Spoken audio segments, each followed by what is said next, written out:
రాజ్యాంగాన్ని దుర్వినియోగం చేసే పరిస్థితి వస్తూ ఉంది. కానీ బ్యూటీ ఆఫ్ డెమోక్రసీ మనం ఒకసారి చూస్తే ఓట్ అనేది ఒక పవిత్రమైనటువంటి సైలెంట్ రెవల్యూషన్.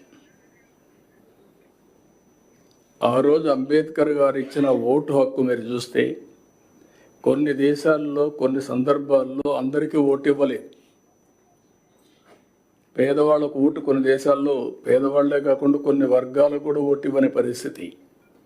కానీ భారతదేశంలో మొట్టమొదటి నుంచి డబ్బులుండేవాళ్ళు, డబ్బులు లేని వాళ్ళు, లేకపోతే బలహీనులు, బలవంతులు అందరికీ ఒకే ఓటు తప్ప రెండో ఓటు లేదు.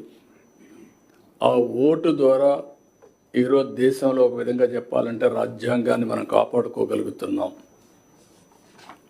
ఎప్పుడైనా సరే ఏ నాయకులైనా సరే అతిగా